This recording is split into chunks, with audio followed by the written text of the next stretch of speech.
रामचरितमानस में पूज्य श्री गोस्वामी तुलसीदास जी महाराज ने बहुत ही प्यारी अर्धाली लिखी है। एक बार संत विश्वामित्र महाराज और गुरु वशिष्ठ जी विराजमान थे। तो संत विश्वामित्र महाराज ने गुरु वशिष्ठ जी से निवेदन किया कि संसार में सत्य क्या है। तो उस समय गुरु वशिष्ठ ने कहा, संसार में सबसे बड़ा धर्म है सत्य बोलना। और श्री रामचरितमानस में भी अर्धाली लिखी है, क्या कहा धर्म सत्य समाना धर्म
तो विश्वामित्र जी ने गुरु वशिष्ठ जी से कहा, एक बात बताइए महाराज, संसार में कोई ऐसा है जो सत्य बोलता है? वैसे पहले तो लोग कुछ सत्य ही बोलते थे, लेकिन जब से मोबाइल चल गया तो आधा झूठे ही बोलते। सत्य कोई बोलता नहीं है, होंगे कहीं मोबाइल पे बताएंगे कहीं। लेकिन सबसे बड़ा धर्म है सत्य बोलना। तो संत विश्वामित्र महाराज ने कहा, कोई संसार में है जो सत्य बोलता हो? तो उस समय गुरु वशिष्ठ जी ने कहा, चलिए जाओ श्री अयोध्या।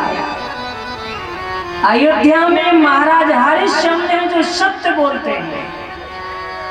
तो विश्वामित्र जी ने कहा, ये मैं मानने के लिए तैयार नहीं हूं, परीक्षा जाकर के लूंगा। कहा ठीक है चले जाओ।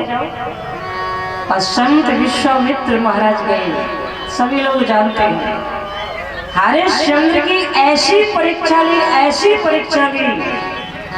कि हरिश्चंद्र को स्वयं बिकना पड़ा। हरिश्चंद्र क्या, उनकी पत्नी को भी बिकना पड़ा, लेकिन धर्म को नहीं छोड़ा, सत्य को नहीं छोड़ा। संत विश्वामित्र महाराज श्री अयोध्या एक बार नहीं गए। कितनी बार गए? अयोध्या गए हैं वो 3 बार। अब आप कहेंगे कब गए? तो महाराज हरिश्चंद्र की परीक्षा लेने के लिए गए थे। और इसके बाद जब गुरु वशिष्ठ जी के आश्रम में गए थे दूसरी बार, कब गए थे? तब गए थे जब वो क्षत्रिय थे, राजा थे। हाँ, तब ऋषि नहीं थे, सिर्फ राजा थे। और एक बार जब गुरु वशिष्ठ के आश्रम में संत विश्वामित्र महाराज पधारे, बड़ा स्वागत सम्मान किया गुरु वशिष्ठ जी ने। और जब वहां से जाने लगे तो उस समय गुरु वशिष्ठ ने विश्वामित्र जी से कहा, आपकी सेना तो बड़ी है, लेकिन फिर भी ठहर जाइए, आपके भोजन प्रसाद की व्यवस्था करता हूँ। तो उस समय विश्वामित्र जी ने सोचा, इतनी बड़ी सेना और ये संत, एक गुरु वशिष्ठ एक आश्रम में कैसे भोजन प्रसाद की व्यवस्था कर सकते हैं? भोजन प्रसाद की व्यवस्था नंद ने गाए थे गुरु वशिष्ठ जी के पास। और गुरु वशिष्ठ ने हाथ जोड़कर के नंद ने गाय से निवेदन किया, मैया मेरी लाज आपके हाथ में भोजन की व्यवस्था की जाए। और माता जो गौ माता थी नंदिनी गाय ने इतना स्वादिष्ट 56 प्रकार के भोजन तैयार किए। विश्वामित्र जी ने भोजन किया, लेकिन जाते जाते उन्होंने पूछ ही लिया गुरु वशिष्ठ से कि इतनी बड़ी सेना के लिए भोजन की व्यवस्था कैसे हुई। तो उस समय गुरु वशिष्ठ ने कहा, सब कृपा मेरी माता गौ की है। ये जो नंदिनी गाय है ये मेरी माँ है। इतना सुना तो विश्वामित्र जी ने कहा, भाई आप तो संत हैं, आपको क्या जरूरत है, हमारे यहाँ तो सेना है, हमें तो रोज व्यवस्था चाहिए भोजन की प्रसाद की, इसलिए नंदिनी गाय हमें दे दीजिए। उस समय गुरु वशिष्ठ ने आंखों में आंसू भर करके कहा, नहीं ये गाय नहीं, ये तो मेरी माँ है, और माँ को आप मांग रहे, माँ को मैं दे नहीं सकता। और अपार युद्ध हुआ, अपार युद्ध हुआ। और ऐसा प्रमाण मिलता है कि क्रोध में आकर के विश्वामित्र जी ने गुरु वशिष्ठ के 100 पुत्रों को जलाकर के भस्म कर दिया था। 2 बार गए, तीसरी बार जा रहे हैं। कब जा रहे हैं? तीसरी बार आप लोग समझ गए होंगे। तीसरी बार कब गए? राम जी को मांगने के लिए जा रहे, दशरथ के यहाँ। 3 बार श्री अयोध्या गए हैं विश्वामित्र जी।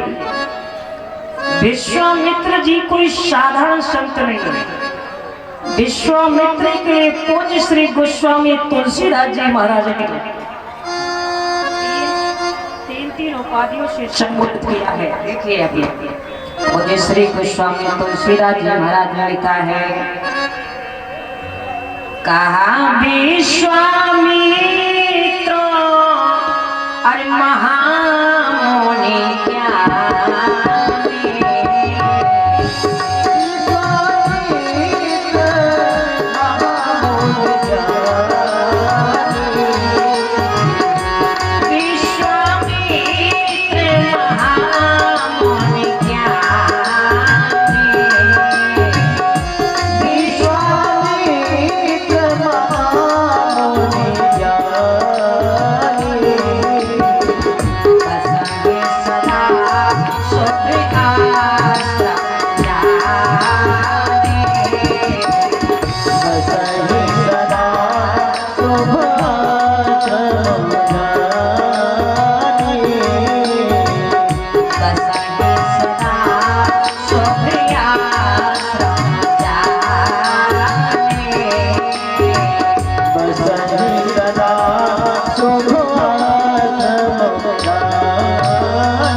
तुलसीदास जी महाराज ने क्या लिखा? कहा विश्वामित्र। सबसे पहले कौन है? ये विश्व के मित्र हैं। इसके बाद सब मुनि हैं, लेकिन ये मुनि ही नहीं, इनके लिए क्या लिखा? कहा विश्वामित्र अरे महामुनि। ये महामुनि है, मुनि नहीं, महामुनि। और महामुनि के साथ साथ कहा विश्वामित्र अरे महामुनि ज्ञानी और बसहि सदा शुभ आश्रम जानी। अपने शुभ आश्रम में विश्राम करते हैं, निवास करते हैं। श्री रामचरित्र मानस आप लोग पढ़ेंगे तो श्री रामचरित्र मानस में शुभ आश्रम लिखा है। वाल्मीकि रामायण पढ़ेंगे तो सिद्ध आश्रम लिखा है। अपने आश्रम में विराजमान है, लेकिन प्रमाण मिलता है जब भी वो यज्ञ करते हैं, जप करते हैं, योग करते हैं तो राक्षस आकर के बाधा डाल देते हैं। और जब बाधा डालते तो उनका अनुष्ठान खंडित हो जाता, कोई अनुष्ठान संपूर्ण नहीं हो पाता। और जब संत विश्वामित्र महाराज ने देखा तो चिंता हो गई। मुझे श्री गोस्वामी तुलसीदास जी महाराज को लिखा है क्या? कहा कादी तनाए मन चिंता व्यापी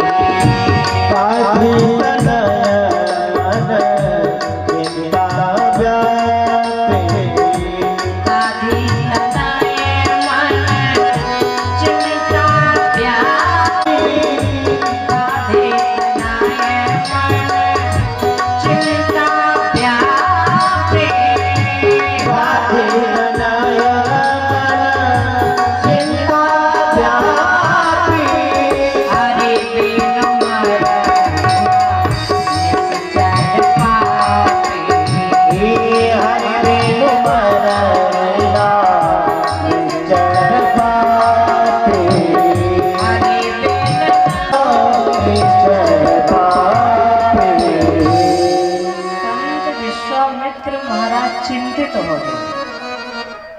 एक तरफ जनक जी की सीमाएं जनकपुरी और दूसरी तरफ अभरण ने, लेकिन राजा जनक जी सोच रहे कि हमारे यहाँ तो रोज यज्ञ बल तो होते, लेकिन कोई राक्षस आकर के बाधा डाले नहीं, इसलिए हम क्यों शस्त्र उठाए। दशरथ जी सोच रहे अयोध्या में रोज यज्ञ बल होते हैं, रोज धार्मिक अनुष्ठान होते हैं, लेकिन यहाँ पर भी कोई राक्षस आकर के बाधा नहीं डाला। इसलिए जब ये दो महापुरुष आगे नहीं आए तब संत विश्वामित्र महाराज चिंतित हो गए, चिंता हो गई कि धर्म यज्ञ की रक्षा कैसे करूं। संत विश्वामित्र महाराज कोई साधारण नहीं है। क्या संत विश्वामित्र महाराज राक्षसों को नहीं मार सकते थे? बताइए, जो पहले क्षत्रिय थे, राजा ही थे, तो क्या वो राक्षसों को नहीं मार सकते थे? राक्षसों को मार सकते थे, लेकिन प्रमाण मिलता है वेद पुराण शास्त्रों में जब हम कोई धार्मिक आयोजन करते हैं, धार्मिक अनुष्ठान करते हैं, उस समय शस्त्र का उठाना वर्जित होता है। उस समय आप शस्त्र नहीं उठा सकते। संत विश्वामित्र महाराज चिंतित हैं, और संत विश्वामित्र महाराज कोई साधारण नहीं है। संत विश्वामित्र महाराज वो हैं जिन्होंने अलग स्वर्ग का निर्माण कर दिया था। कथा आप लोगों ने सुनी होगी, कथा आती है त्रिशंकु की। जिस समय त्रिशंकु सात शरीर स्वर्ग लोग जाना चाहता था, तो जाकर के उसने गुरु वशिष्ठ जी से निवेदन किया, महाराज हम सात शरीर स्वर्ग लोग जाना चाहते, इसलिए भेजिए। गुरु वशिष्ठ ने त्रिशंकु से कहा, ये सृष्टि के विरुद्ध है, हम आपको सात शरीर स्वर्ग लोग नहीं भेज सकते। तो जो काम गुरु वशिष्ठ जी नहीं करते विश्वामित्र जी अवश्य करते थे, क्योंकि पुराना बैर चल रहा था। तो त्रिशंकु पहुंच गए कहाँ? विश्वामित्र जी के पास, और विश्वामित्र जी से कहा, गुरु वशिष्ठ जी ने मुझे सात शरीर स्वर्ग लोग भेजने से इनकार कर दिया, इसलिए आप मुझे स्वर्ग लोग भेजिए। विश्वामित्र जी ने कहा, कोई बात नहीं, मैं आपको सात शरीर स्वर्ग लोग भेजूंगा। और आप लोग जानते हो उसी समय विश्वामित्र जी ने तपस्या प्रारंभ की।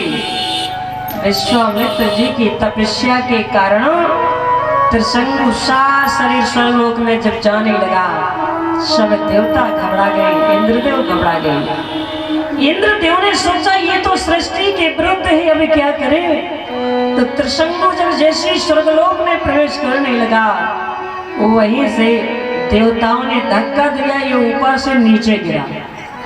और जब नीचे गिरा तो कैसे गिरा?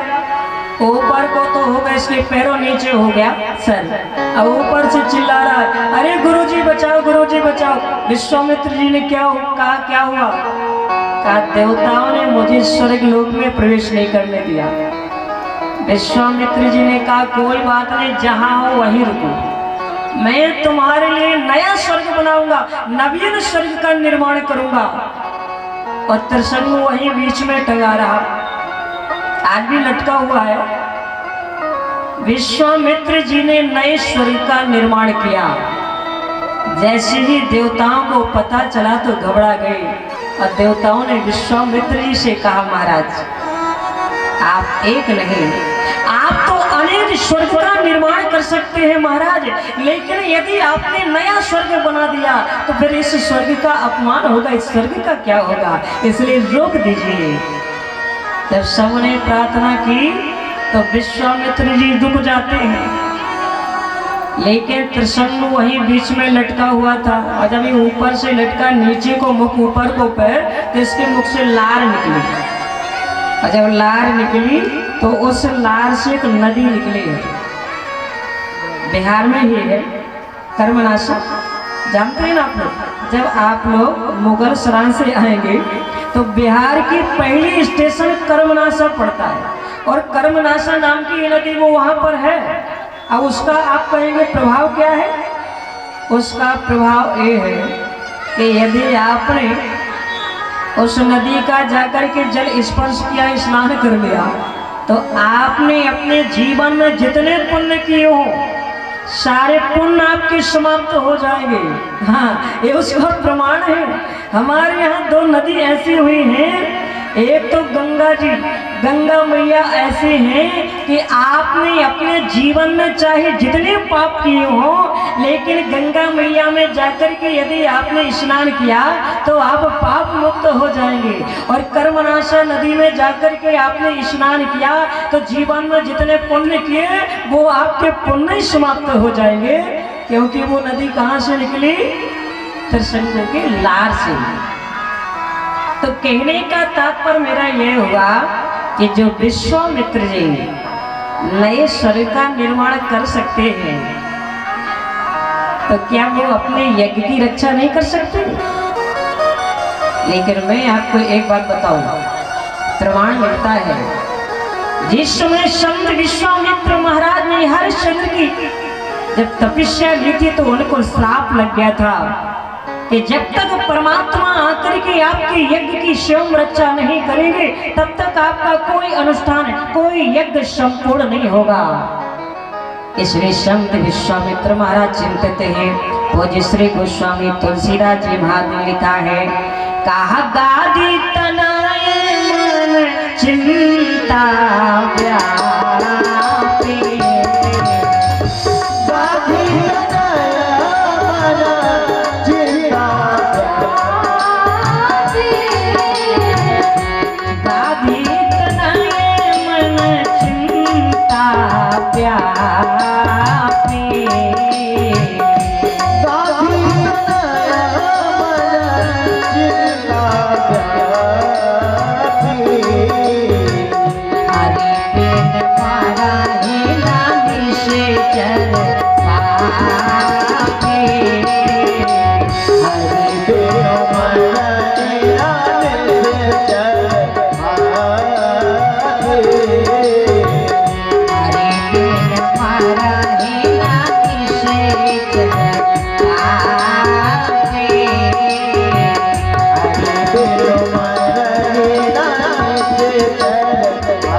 महाराज के आंखों में आंसू आ गए।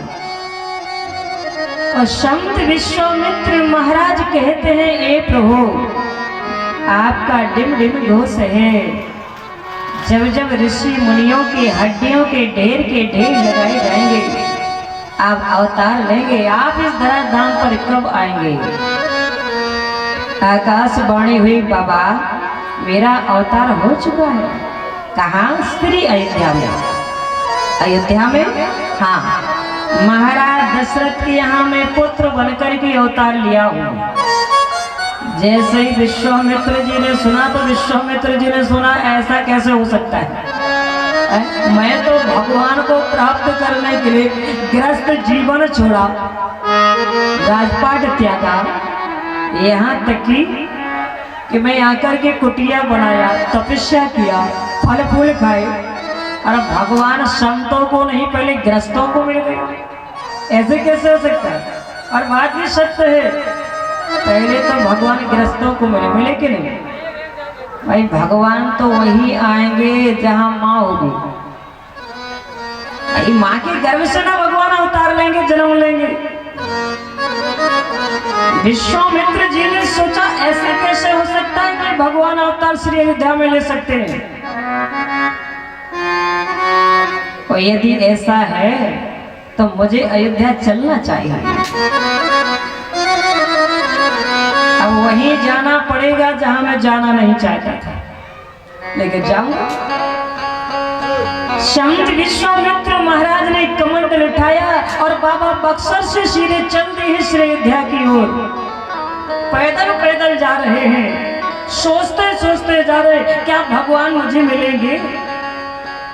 चले थे, चलते चलते जाकर के सरजू मैया में स्नान किया है विश्वामित्र जी ने। स्नान करने के बाद पहुंच गए हैं महाराज दशरथ के दरबार में। महाराज दशरथ को पता चला तो दौड़ पड़े, बड़े प्रसन्न हुए। महाराज दशरथ सोच रहे हैं संत विश्वामित्र महाराज का आगमन, संत का आगमन बिना बुलाए मानो भाग उदय होने की निशानी। आज तो जीवन धन्य हो गया, आज जीवन सफल हो गया। लेकिन संत विश्वामित्र महाराज सोच रहे हैं राम मिलेंगे कि नहीं, और वहां पर दशरथ जी भी सोच रहे हैं कि इनका आना कोई साधारण नहीं है। क्यों? क्योंकि जब जब ये आए हैं तो घटनावश घटी है। हाँ, तो दशरथ जी सोच रहे हैं कि पहले भी आए थे हरिश्चंद्र के जमाने में, हरिश्चंद्र के नाम में चंद्र लगा था तब आए थे बाबा जी। अब गुरु जी ने गजब कर दिया, राम के नाम में भी चंद्र। सोच रहे बिन हरि कृपा मिले ही नहीं संता, संत का आगमन संत का दर्शन भाग उदय होने की निशानी दौड़ पड़े हैं संत विश्वामित्र महाराज का स्वागत करने के लिए। पूज्य श्री गोस्वामी तुलसीदास जी महाराज ने लिखा है क्या, कहा मुनि आगमन अरे सुना जब राजा, अब मिलन गया बोले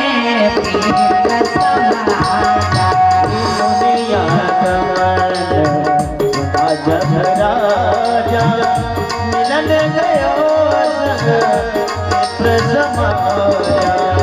मुनि आगमन सुना जब राजा, मिलन गया बोले विप्र समाजा।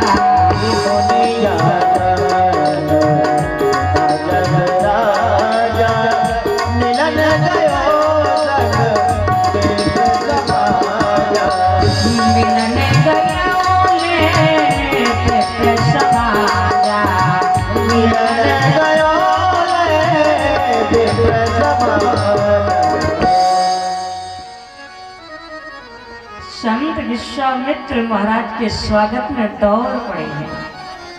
महलों में ले गए, जब महलों में ले गए तो चरणों को पखार रहे हैं। अच्छा, आपके घर में अतिथि आए तो उसका सम्मान कैसे करें? विश्वामित्र जी आए तो राजा दशरथ सम्मान कैसे कर रहे हैं? तो दशरथ जी से सीखिए कि अतिथि का सम्मान कैसे करना है। अपने सिंहासन पर बिठा दिया और एक थाल लेकर के आए सोने का, उसमें चरणों को पखार रहे हैं।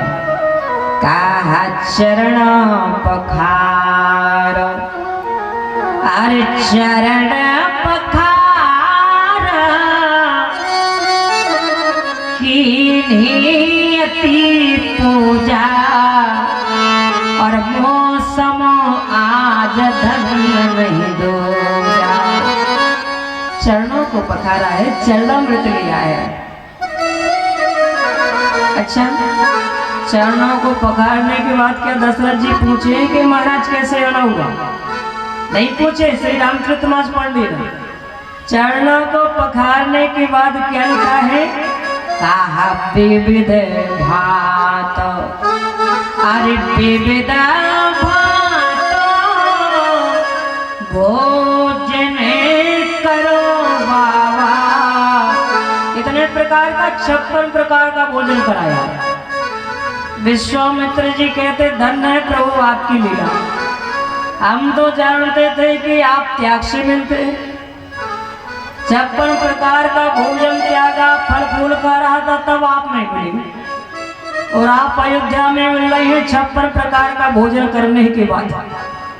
संत विश्वामित्र महाराज मन में कह रहे हैं बाप प्रभु आपने मेरी कुटिया छुड़ा दी ना, तो विश्वामित्र भी मेरा नाम है, मैं आपका घर छुड़वा दूंगा, महल छुड़वा दूंगा। लेकिन एक ही मेरा आपसे वचन आपको देता हूँ, यदि आपने मेरा वन बसा दिया ना तो बड़े विश्वामित्र आपका घर गृहस्थी बसा देगा। मन में सोच रहे हैं। 56 प्रकार का भोजन करने के बाद विश्वामित्र जी विश्राम कर रहे हैं। अभी भी दशरथ जी नहीं पूछ रहे कि कैसे आपका आना हुआ, और ना बताए हैं विश्वामित्र जी। अच्छा, नियम यही है, आपके यहाँ यदि कोई अतिथि आता है तो ऐसे नहीं कि दरवाजे से पूछना, उसको पहले घर में बिठाइए। हाँ, बिठा करके उसको पानी पिलाइए, नाश्ता कराइए, चाय पिलाइए, थोड़ा 10-20 मिनट बैठने दीजिए। और जब वो बैठ ले तब कहीं पूछिए भैया कहाँ से आए, कैसे आए, ये नियम है। अब ऐसा नहीं कि आपके घर में अतिथि आया, अब जाते ही आपने दरवाजा खोला और दरवाजे खोल दो, अरे कैसे आए, कहाँ से आए, ये नियम नहीं है। यदि अतिथि का सम्मान करना है तो दशरथ जी से सीखिए कि कैसे अतिथि का सम्मान कर रहे हैं। आज संत विश्वामित्र महाराज जैसे ही आज विश्राम करके बैठे तो उसी समय संत विश्वामित्र महाराज के चरणों में प्रणाम कराने के लिए चारों बेटों को बुलाया है महाराज दशरथ ने।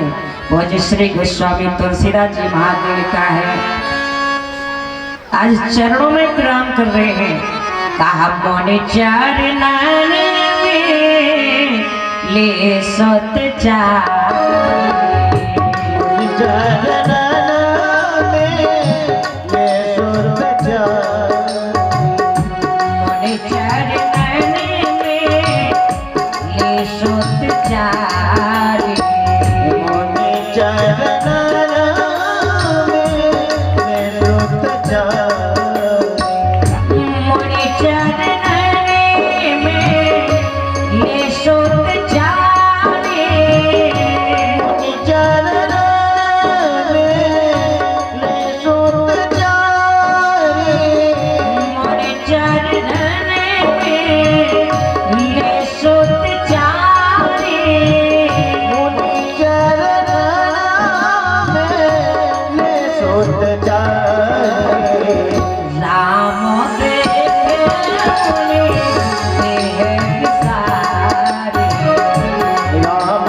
प्रणाम करा रहे हैं। राम लक्ष्मण आए, प्रणाम किया, एक तरफ बैठ गए। भरत शत्रुघ्न आए, प्रणाम किया, दूसरी तरफ बैठ गए। क्यों? क्योंकि ये संस्कार डाले गए थे बचपन में।